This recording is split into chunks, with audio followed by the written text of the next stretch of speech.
Pessoal, hoje vamos falar daquelas estruturas presentes em todos os seres vivos. Elas são a menor parte de todos os organismos. Sabe de quem eu estou falando? Das células. Pessoal, as células que estão presentes no nosso corpo. Sabe aonde principalmente? Na nossa pele. Nós podemos até não conseguir ver direito, mas com um microscópio nós vamos conseguir com certeza. Também estão presentes nas plantas e nos animais, pessoal. Normalmente, quando nós encontramos organismos com apenas uma célula, eles são chamados de unicelular. Olha que fácil, uma célula, unicelular. E quando nós encontramos organismos com várias células, eles são chamados de pluricelulares. Olha que maneiro. Então, uma célula unicelular, como bactérias, fungos protozoários e pluricelulares, o nosso corpo humano. Fala galera, tudo bem com vocês? Vamos continuar falando aqui de células, né? O tio já deu um resumo, uma introdução, e nós vamos agora aqui para o capítulo 1, páginas 10 e 11, tá bom? Na semana que vem eu vou fazer o experimento das páginas 8 e 9 com vocês, tudo bem? Vamos lá, vamos falar um pouquinho sobre as células. Todos, prestem atenção, todos os seres vivos, tudo que é vivo tem célula. Pode ser uma ou várias, mas tudo que é vivo, seja uma bactéria, seja um animal, seja um ser humano, tudo é formado por célula, tá legal? Todos os seres são formados por células, todos os seres vivos, tudo bem? Vamos lá. Os organismos formados por uma única célula, como as bactérias, são chamados de unicelulares. Não esqueçam disso, unicelulares, aqueles que são formados por uma única célula, tá legal?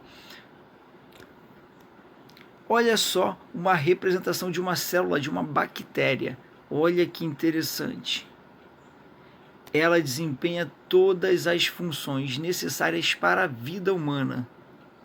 Para a manutenção da vida, desculpa. Olha que maneiro, pessoal. Gente, imaginem que vários desses daqui fazem parte do seu corpo.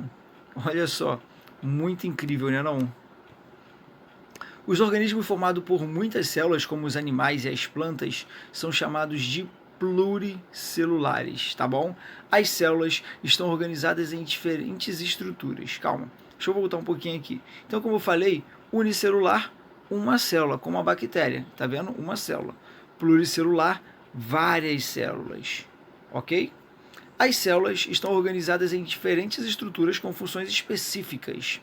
Cada célula está organizada em uma estrutura e tem uma função diferente, garantindo o funcionamento do organismo como um todo. Então, as células, elas cada uma tem uma função, fazem cada uma uma coisa para que todo o organismo funcione. Tá legal? Vamos lá. As células podem apresentar diferenças de forma e tamanho, ou seja, as células nunca vão ser do mesmo... Dificilmente vocês vão encontrar células, todas as células iguais, tá? Você vai encontrar as células o quê? Diferentes formas, diferentes tamanhos, ok? Os organismos pluricelulares apresentam diferentes tipos de células, em que cada uma desempenha uma função específica. Como nós falamos, como nós já vimos, cada célula nos organismos pluricelulares apresenta uma função específica, uma função diferente.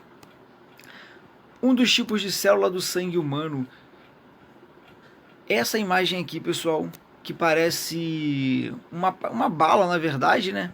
Ela é uma imagem de uma célula do sangue, do nosso sangue. Olha que interessante, pessoal. Elas são responsáveis pelo transporte do gás oxigênio usado na respiração. Então, quando você respira, você joga gás oxigênio e essas células, elas transportam o gás oxigênio usado na sua respiração. Olha só essa célula de uma folha de planta, da elódia. Elas participam do processo de alimentação das plantas. Através da fotossíntese, essa célula ela participa da alimentação das plantas. Essas imagens, pessoal, não são imagens em tamanho real. Elas foram aumentadas. Por exemplo, essa aqui 140 vezes e essa aqui 170 vezes. Vocês só conseguem ver essas imagens por microscópios, tá? As novas células, ou seja, as células elas conseguem sempre... Melhor, vou ler aqui, depois vocês vão entender. As novas células são originadas sempre de outras células, ou seja, nós temos filhos, né? Nós seres humanos, e aí nós, humanos, originamos outros humanos, não é verdade? A mesma coisa acontece com as células. As células são originadas sempre de outras células, tá bom? Elas precisam de alimentos que é transformado em energia para manter suas atividades. As células, elas precisam se alimentar, assim como a gente, para se manter ativa. Se nós não comemos, nós não conseguimos ter uma vida ativa, né? Vamos ficar cansado, fadigado. A célula, a mesma coisa. Se ela não tiver alimento, ela não vive. E ela parece muito com a gente. Por quê? Elas precisam de alimento, elas produzem coisas e eliminam resíduos. Elas produzem resíduos e eliminam eles. E depois de algum tempo, elas chegam até a morrer.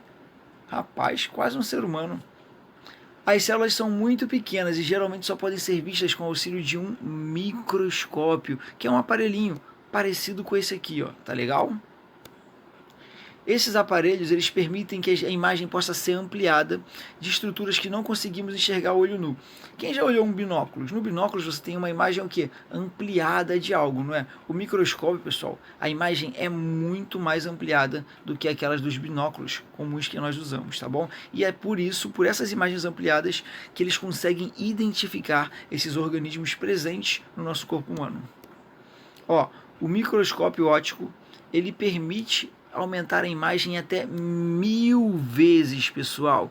Tem ideia? Aquela imagem que nós vimos tinha a maior do sangue, ela tinha 170 vezes. Imagina 1000 vezes uma imagem. É algo muito incrível, não é? Você sabia a descoberta das células? As primeiras células foram observadas pelo pesquisador inglês Robert Hooke. O Robert, pessoal, ele observando lá, se interessou por um pedaço de uma casca de uma árvore que é chamado cortiça, e ele percebeu que o material era formado por inúmeras cavidades ocas, que ele chamou de célula. Então olha só, essa aqui foi a imagem que ele encontrou, tá bom? Desenho feito por ele, ele desenhou o que ele descobriu. Ele pegou um pedaço de árvore, não é? Chamado de cortiça, uma peça de uma casca de uma árvore, e aí ele foi ver lá com o microscópio, e aí ele percebeu, pessoal, essas cavidadezinhas ocas aí. E é isso, a essas cavidades, ele deu o nome de células, tá bom? Isso aí foi um desenho feito por Hooke em 1667, para representar as células da cortiça de um ramo dessa planta. Ok? Então vamos continuar aqui.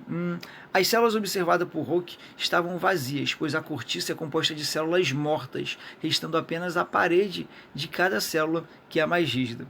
Ou seja, a casca da árvore, ela já só produz a célula morta. Ela só tem ali, já no finalzinho da casca, quando você tira, ela só tem ali a célula morta.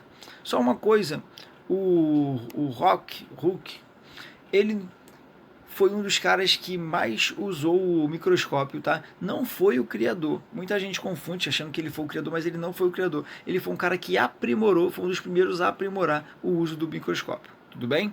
E aqui, pessoal, depois de falarmos isso tudo, vocês têm aí alguns exercícios para vocês fazerem. Tá legal? Então é isso. Façam um boomerang também, que é bem legal. Bons estudos e nos encontramos em breve. Tchau, tchau.